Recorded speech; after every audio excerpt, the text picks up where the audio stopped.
नमस्कार दोस्तों, स्वागत आप सभी दोस्तों का हमारे YouTube channel Gopal Singh GK में। जी हाँ दोस्तों, आज हम पढ़ेंगे राजस्थान की जनजातियों के बारे में और जनजातियों के बारे में हम अध्ययन कर रहे हैं। जल्दी से जल्दी आप लाइव आ जाइए और अपनी जो क्लास है वो आज की क्लास बहुत ही अच्छी होने वाली है। जी हाँ दोस्तों, आज की जो अपनी क्लास है वो पढ़ेंगे हम जनजातियों के बारे में और आज हम जिस जनजाति के बारे में पढ़ेंगे वो हम पढ़ेंगे सहरिया जनजाति के बारे में। कौन सी जनजाति दोस्तों? सहरिया जनजाति के बारे में आज हम लोग अध्ययन करने वाले हैं। जो सहरिया जनजाति है ये कहाँ पे निवास करती है, इसका क्षेत्र कौन सा है, इसकी जातिगत व्यवस्था कैसी है। तो बिना देरी के साथ में अगर आप नए हो तो हमारे यूट्यूब चैनल को सब्सक्राइब कीजिए, बेल आइकन को प्रेस कीजिए ताकि हर एक नोटिफिकेशन आप तक मिल सके। जी हाँ, आइए पढ़ते हैं सहरिया जनजाति के बारे में। कौन सी जनजाति दोस्तों? आज हम पढ़ेंगे सहरिया जनजाति।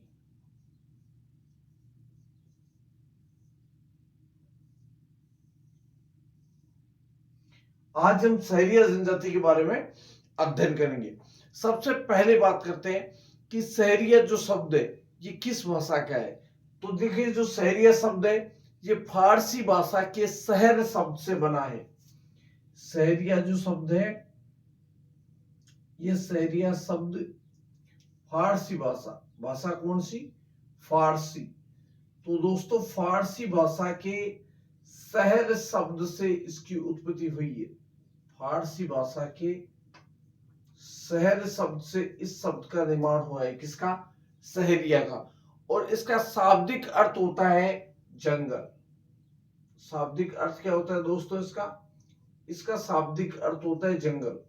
तो जंगल में निवास करने वाली जाति या जंगल में निवास करने वाली जनजाति को क्या बोलते हैं? सहरिया जनजाति। जिनका मुख्य आधार क्या होता है? जंगलों में रहकर के अपना भरण पोषण करना, अपने जीवन यापन करना। आगे की बात की जाए तो सहरिया जनजाति सबसे पहले जहां निवास करती है वो है बारा। तो बारा जिले की किशनगंज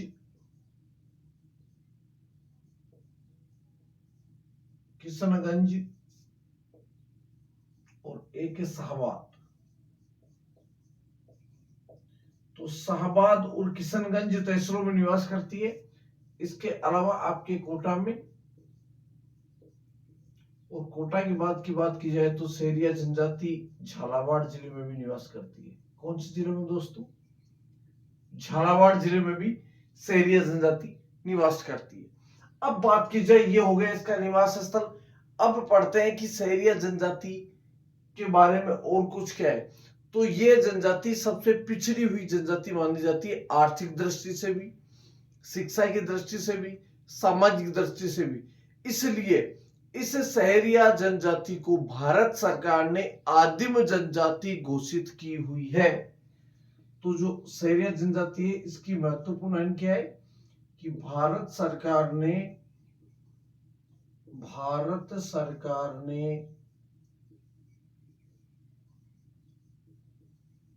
इसे आदिम जनजाति में रखा है। किस जनजाति में? आदिम जनजाति में, या आदिम जनजाति की श्रेणी में जिस जनजाति को रखा है वो जनजाति कौन सी है दोस्तों? तो आपकी सहरिया जनजाति है, जिसको भारत सरकार ने आदिम जनजाति की श्रेणी में रखा हुआ है। इसके बाद की अगर बात की जाए तो सहरिया जनजाति का जो घर होता है, जो मकान होता है, उसे बोलते हैं टापरी। तो एक एक चीज लेते चलो। सहरिया जनजाति के घर को बोला जाता है दोस्तों टापरी, जो किससे निर्मित होती है?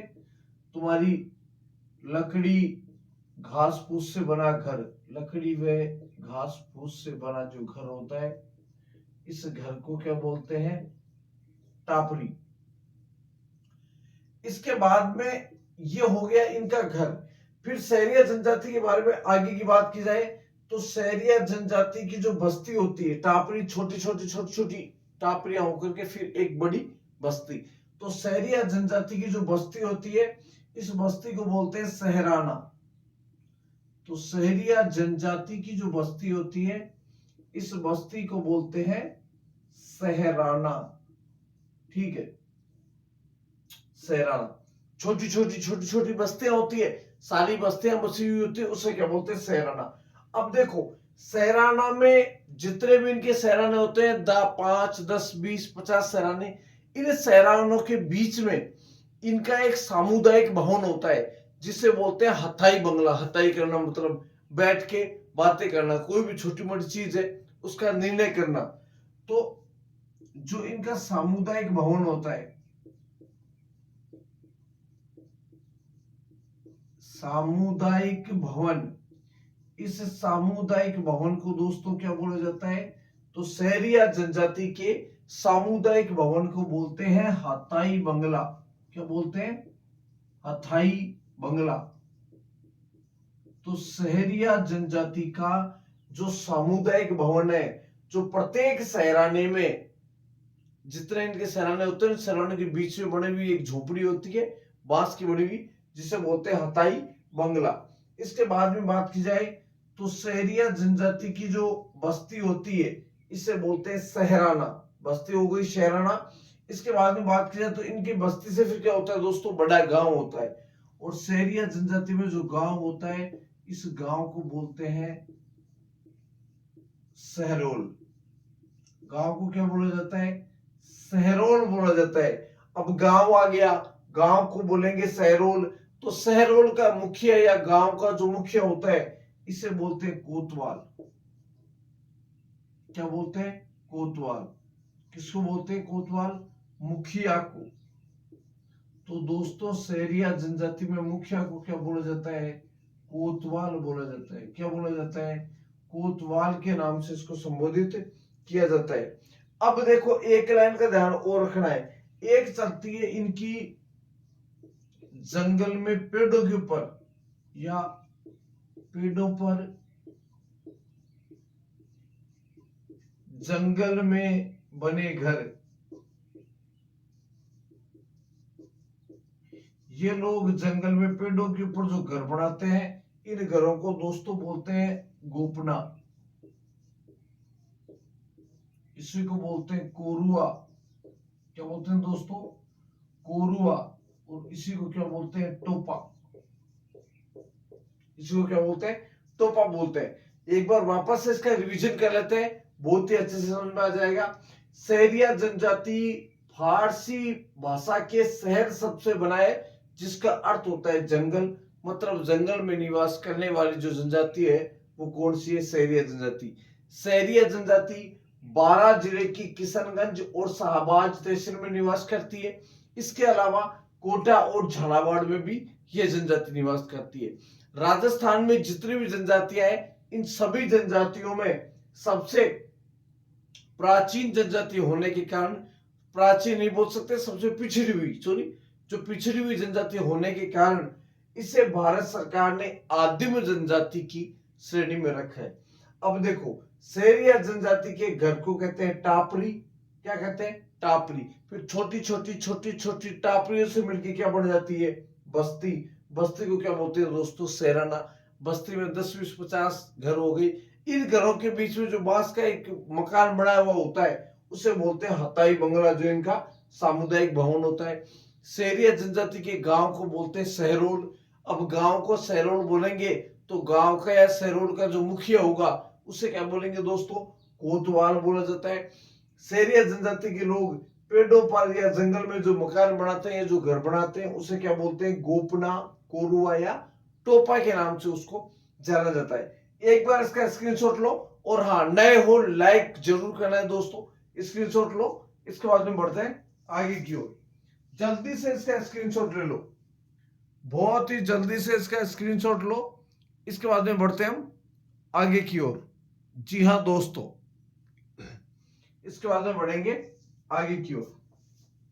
आगे की अगर बात की जाए तो शहरिया जनजाति के बारे में पूरा विवेचन तरीके से आज अध्ययन करने वाले हैं। और आज की जो क्लास है, ये बहुत ही महत्वपूर्ण क्लास होने वाली है जनजातीय तौर के ऊपर। शहरिया जनजाति के बारे में हम अध्ययन कर रहे हैं, और शहरिया जनजाति के बारे में संपूर्ण अध्ययन करेंगे आज। क्या करेंगे, संपूर्ण अध्ययन किया जाएगा शहरिया जनजाति के बारे में। इसके बाद में देखो जो सहरिया जनजाति है, इस सहरिया जनजाति में अनाज रखने का जो या आटा रखने की जो बनी हुई आपकी कच्ची मिट्टी का जो बना हुआ बनी ओबरी होती है, ठीक है, आटा रखने का जो पात्र होता है ओबरी होती है, वो मकान होता है छोटा, उसे क्या बोलते हैं? बडेरी। क्या बोलते हैं? बडेरी। बोले तो आटा या अनाज रखने की कोठी, अनाज रखने की कोठी। तो अनाज रखने की कोठी को दोस्तों क्या बोलते हैं? ये अनाज रखने की कोठी को बोला जाता है बडेरी। ठीक है, इसके अलावा देखो, एक तो हो गई अनाज रखने की कोठी, एक ये लोग अपना घरेलू सामान रखते हैं। तो घरेलू सामान रखने की जो मिट्टी की बनी हुई कोठी होती है उसे बोलते हैं कुशीला। क्या बोलते हैं? कुशीला। तो दोस्तों किसको बोलते हैं कुशीला? तो कुशीला कहा जाता है क्या कि अनाज तो इसमें रख दिया, तो कुशीला में क्या रखेंगे? घरेलू सामान। क्या रखा जाता है? घरेलू सामान। घरेलू सामान रखने का पात्र, जिसको हम कोठी बोल सकते हैं, क्या कहलाती है? कुशीला। आगे की बात की जाए तो देखो, इस जनजाति में जो सहरिया जनजाति है, इस सहरिया जनजाति में बडेरी कहा जाता है आपके अनाज रखने की कोठी को। कुशीला कहा जाता है घरेलू सामान रखने का जो पात्र होता है, उससे क्या बोलते हैं? कुशीला बोला जाता है। इसके बाद में आगे की बात की जाए तो आगे इस जनजाति में जो किसी व्यक्ति की मृत्यु हो जाती है और मृत्यु के ऊपर जो मृत्यु भोज दिया जाता है उसे बोलते हैं लोकामी। क्या बोलते हैं? लोकामी। लोकामी किसको बोलते हैं? मृत्यु भोज को बोलते हैं। मृत्यु भोज को ये लोग क्या बोलते हैं दोस्तों? तो मृत्यु भोज को ये बोलते हैं लोकामी। किस जनजाति में? तो आपकी सहरिया जनजाति में। किसको? मृत्यु भोज को क्या बोला जाता है? लोकामी बोला जाता है। इनके एक संस्कार और प्रचलित है जो बहुत ही महत्वपूर्ण है, जिसको बोलते हैं धारी संस्कार। क्या बोलते हैं? धारी संस्कार। मृत्यु से संबंधित है ये धारी संस्कार। और इसी जो धारी संस्कार है इसी को बोलते हैं बेलपत्री के नाम से भी जाना जाता है। बेलपत्री किससे संबंधित है? मृत्यु से संबंधित है। मतलब मृतक के तीसरे दिन जब किसी व्यक्ति की मृत्यु हो जाती है तो मृतक के तीसरे दिन किया जाने वाला संस्कार।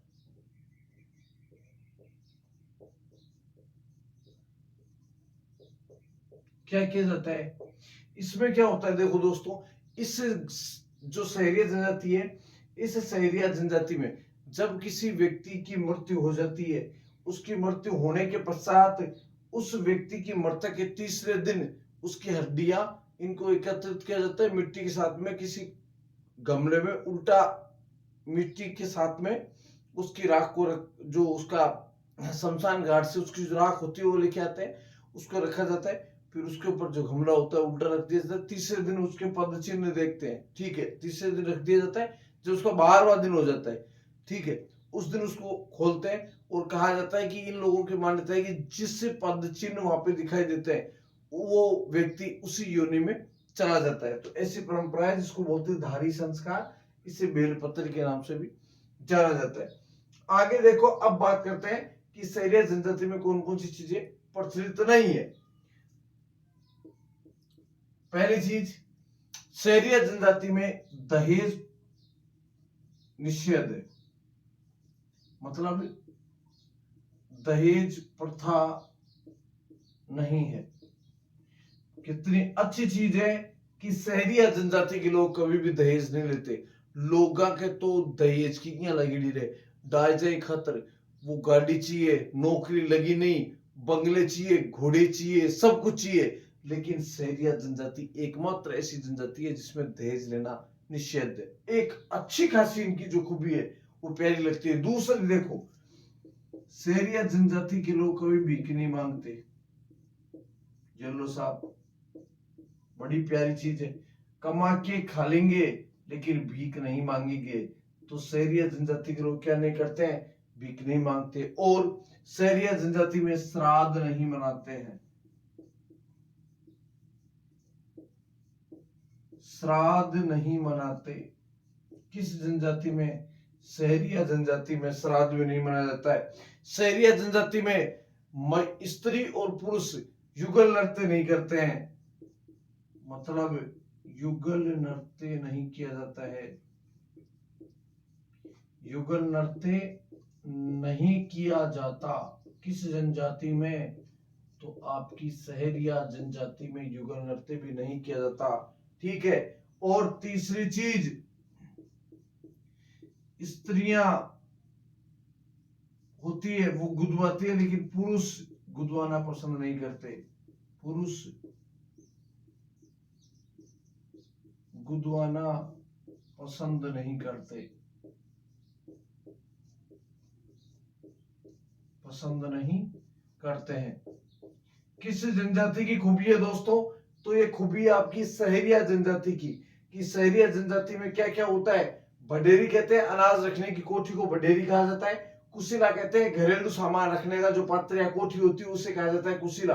लोकामी मृत्यु भोज को क्या बोलते हैं? लोकामी बोला जाता है। धारी संस्कार जिसे बेलपत्री भी कहते हैं, मृतक के तीसरे दिन किया जाने वाला संस्कार है, जो मैंने आपको बता दिया।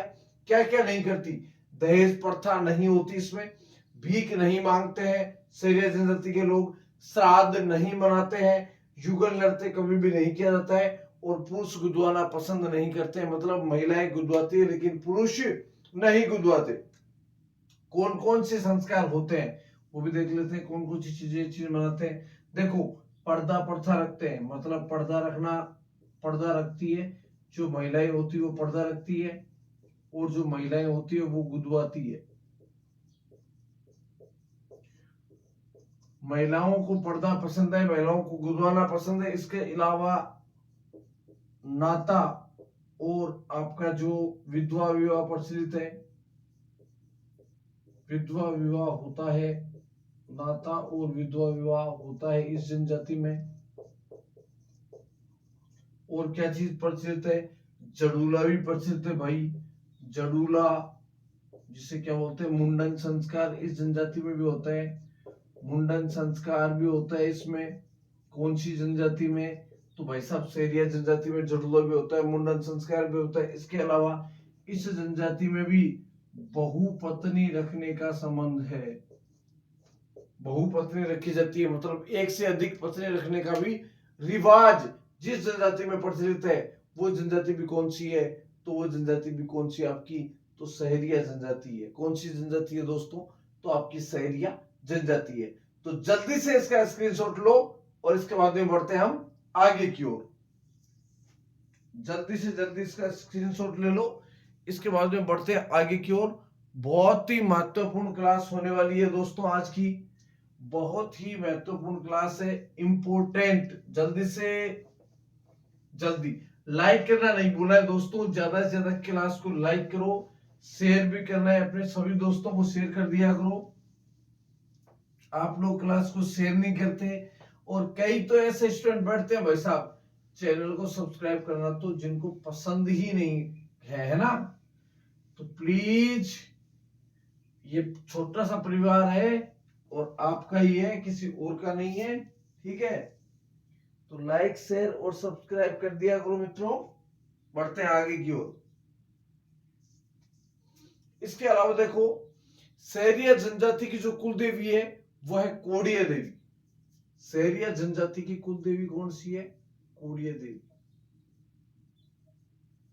तो कुल देवी कोडिया देवी है, कोडिया देवी इनकी कुल देवी है। आराध्य देवता माने जाते हैं, या इसके अलावा जो आराध्य देव माने जाते हैं इनके, आराध्य देव, तो आराध्य देवताओं में ये लोग तेजा जी और भैरू जी की पूजा करते हैं। तेजा जी व भैरू जी की ये लोग पूजा करते हैं। कहा जाता है शहरिया जनजाति का जो प्रत्येक इनका सहराना होता है वहां पर तेजा जी महाराज की का जो चबूतरा होता है वो विद्यमान होता है।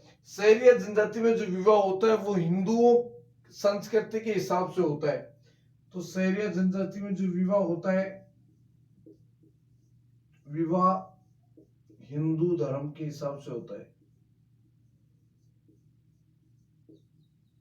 विवाह होता है कैसा? हिंदू धर्म के समान। अपने हिंदुओं में जो विवाह होता है उसी प्रकार का इस धर्म में विवाह होता है। इसके बाद में देखो, एक है लीला मोरिया, विवाह से संबंधित संस्कार है। लीला मोरिया मोस्ट भाई काफी बार क्वेश्चन पूछा हुआ है, लीला मोरिया किस जनजाति से है? तो सहरिया जनजाति से। किस संबंध में? विवाह से संबंधित संस्कार। इसमें क्या होता है, जो वर होता है उस वर को चारपाई के ऊपर बिठा लिया जाता है और उसके चारों तरफ गीत गाती हुई महिलाएं लीला मोरिया गीत गाती हुई घूमती है। इसके बाद में देखो, दीपावली के दिन जो गीत गाया जाता है उसे कहते हैं हीड। हीड कहते हैं जो दीपावली के दिन गाया जाने वाला गीत है। इसको दोस्तों इस जनजाति में क्या बोला जाता है? हीड बोला जाता है। एक होता है इसका लेगी, जो खेल है और मकर संक्रांति के अवसर के ऊपर खेल खेला जाता है, उसे क्या बोलते हैं? लेगी। लेगी इनका खेल है जो कब खेला जाता है? मकर संक्रांति के अवसर के ऊपर जो खेल खेला जाता है मकर संक्रांति पे, उस खेल को क्या बोलते हैं दोस्तों? उस खेल को बोलते हैं लेगी। इसके अलावा सहरिया जनजाति लठमार होली खेलना पसंद करती है। कौन सी होली? लठमार होली। तो सहरिया जनजाति के लोग लठमार होली खेलना भी पसंद करते हैं। और वर्षा ऋतु में लहंगी व आल्हा गीत गाते हैं। जो इनके गीत है वो है लहंगी व आला। लहंगी व आल्हा गीत गाते हैं कब? वर्षा ऋतु में। तो वर्षा ऋतु में जो गीत गाया जाता है ये गीत गाया जाता है लहंगी व आल्हा। इसके बाद में देखो, सहरिया जनजाति की जो पंचायत होती है, ये पंचायत 3 प्रकार की होती है। जिसमें पंचायत होती है इनकी, यहीं पे लिख रहा हूं, सहरिया जनजाति की जो पंचायत होती है, इस पंचायत के 3 स्तर होते हैं। पहली होती है पंचताई। पंचताई जिसमें कितने गांव होते हैं? 5 गांव। पंचताई। दूसरी होती है जिसको बोलते हैं एक दसिया। दूसरी होती है एक दसिया, इसमें 11 गांव होते हैं। एक दसिया, 1 और 10 कितने हो गए? 11। और तीसरे नंबर की इनकी जो पंचायत है उसे बोलते हैं 84। ठीक है, उस पंचायत को क्या बोलते हैं? 84। जो सहरिया जनजाति है 84 गांव की होती है। कितने गांव की होती है? 84 गांव की होती है। ये सहरिया जनजाति की सबसे बड़ी पंचायत मानी जाती है। सबसे बड़ी पंचायत मानी जाती है। और ये पंचायत जहां पर बिठाई जाती है वो बिठाई जाती है आपके वाल्मीकि मंदिर में। कहां पर? वाल्मीकि मंदिर में। और जो वाल्मीकि का मंदिर है ये कहां पे है? सीताबाड़ी में। कहां पे है दोस्तों? सीताबाड़ी में। और सीताबाड़ी बोले तो 12। सीताबाड़ी 12 में ये बिठाई जाती है। और जो वाल्मीकि है, इन वाल्मीकि को ये अपना गुरु मानते हैं, आदि गुरु मानते हैं वाल्मीकि को। तो सहरिया जनजाति की पंचायत के 3 स्तर हैं। एक को बोलते हैं पंचताई, ये 5 गांव की होती है। दूसरी होती है एक दसिया जिसमें 11 गांव होते हैं। तीसरी पंचायत होती है 84 जिसमें 84 गांव के लोग भाग लेते हैं। जो इनकी सबसे बड़ी पंचायत होती है 84, ये वाल्मीकि मंदिर सीताबड़ी 12 में इसका आयोजन होता है। और ये इनकी पंचायत हो गई। कुल देवी कोडिया देवी हो ही गई। आराध्य देव तेजा जी व भैरू जी को ये लोग मानते हैं। विवाह इनका हिंदू धर्म के हिसाब से होता है। लीला मोरिया जो संस्कार है ये विवाह से संबंधित संस्कार है, जो किस जनजाति का है? सहरिया जनजाति का। हीड दीपावली के अवसर के ऊपर गाया जाने वाला। लेगी एक खेल है जो मकर संक्रांति के अवसर के ऊपर किया जाता है। लेगी क्या है? खेल है भाई इनका। लेगी का ध्यान रखना, इधर लिख रहा हूं। लेगी क्या है? खेल है इनका, जो मकर संक्रांति के ऊपर किया जाता है। लठमार होली खेलना पसंद करते हैं। और गीत है इनका लहंगी व आला, जो वर्षा ऋतु में गाया जाता है। सहरिया जनजाति कभी एक साथ नृत्य नहीं करती, मगर मतलब एकल नृत्य होता है, युगल नृत्य नहीं होता। तो सहरिया जनजाति के 2 नृत्य प्रसिद्ध है, शिकारी और लहंगी। शिकारी नृत्य पुरुषों के द्वारा किया जाता है। जो शिकारी नृत्य है, दो नृत्य प्रसिद्ध है इस जनजाति के, एक है शिकारी, शिकारी किया जाता है पुरुषों के द्वारा, और एक है आपका लहंगी, और ये जो लहंगी नृत्य है ये किनके द्वारा किया जाता है, महिलाओं के द्वारा किया जाता है। किनके द्वारा, महिलाओं के द्वारा ये नृत्य किया जाता है। यहां तक लिखा है, समझ में आया होगा। जल्दी से इसका स्क्रीनशॉट लो। इसके बाद में बढ़ते हैं शहरी जनजाति के बारे में कुछ और जो और में पढ़ेंगे। अब इस जनजाति के जो प्रमुख मेले वगैरह हैं उनके बारे में अध्ययन करेंगे। तो जल्दी से इसका स्क्रीनशॉट ले लो। इसके बाद में बढ़ते हैं इनके मेलों की तरफ। ठीक है, शहरिया जनजाति महत्वपूर्ण है दोस्तों। जनजाति के बारे में अध्ययन कर रहे हैं, और जनजातियों में आपकी शहरिया जनजाति बहुत ही महत्वपूर्ण जनजाति की श्रेणी में आती है। जल्दी से जल्दी अब पढ़ते हैं इनकी मेलों के बारे में। शहरिया जनजाति की देखो मेलों की बात की जाए तो एक तो इनका मेला है आपके सीताबाड़ी का मेला। कौन सा मेला, सीताबाड़ी का मेला। और इसके अलावा और अगर इनके मेले की बात की जाए तो इस जनजाति के दो मेले प्रसिद्ध रहे। एक तो सीताबाड़ी का मेला जो शहरी क्षेत्र 12 में लगता है, और एक है इनका अन्य मेला। ठीक है, तो सबसे पहला मेला पड़ता है इनका सीताबाड़ी का मेला।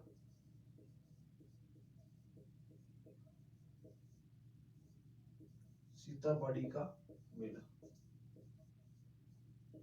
कहां पे लगता है, 12 में। सीताबाड़ी का जो मेला है, इस सीताबाड़ी के मेले को शहरिया जनजाति का कुंभ कहा जाता है। क्या कहा जाता है दोस्तों, इस सीताबाड़ी का जो मेला है, इस सीताबाड़ी का जो मेला है, इस मेले को क्या कहा जाता है, शहरिया जनजाति का कुंभ कहा जाता है। शहरिया जनजाति का कुंभ कहा जाता है। सीताबाड़ी का जो मेला है, इसके अलावा ये कब लगता है, तो ये ज्येष्ठ की अमावस्या को लगता है। ज्येष्ठ की अमावस्या। एक है इनका मेला कपिल धारा का मेला। दूसरा मेला कौन सा है, कपिल धारा मेला।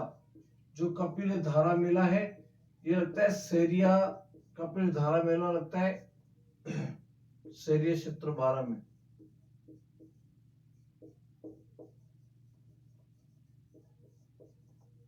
और कपिल धारा का जो मेला लगता है ये कार्तिक पूर्णिमा को लगता है। कब लगता है, कार्तिक पूर्णिमा को आयोजन होता है कपिल धारा मेले का। और जो सीताबाड़ी का मेला ये लगता है 12 जिले में। कहां पे, केलवाड़ा 12 में। केलवाड़ा 12 में लगता है। और कहा जाता है कि शहरिया जनजाति के लोग जो मृतक की अस्थियां होती है उसका विसर्जन यहीं पे करते हैं। तो इसे कुंभ कहा जाता है, किसका, शहरिया जनजाति का। शहरिया जनजाति का कुंभ किस मेले को कहा जाता है, आपके सीताबाड़ी के मेले को। और कब लगता है, ज्येष्ठ की अमावस्या को लगता है। एक है कपिल धारा का मेला शहरिया क्षेत्र 12 में जो कार्तिक पूर्णिमा में लगता है। अब दोस्तों सबसे महत्वपूर्ण चीज है, एक संस्था है जिसको बोलते हैं मामुनी की संकल्प संस्था। महत्वपूर्ण चीज है मामुनी की संकल्प संस्था। और ये जो मामुनी की संकल्प संस्था है यह शहरिया जनजाति के संरक्षण का कार्य करती है। यह शहरिया जनजाति के संरक्षण का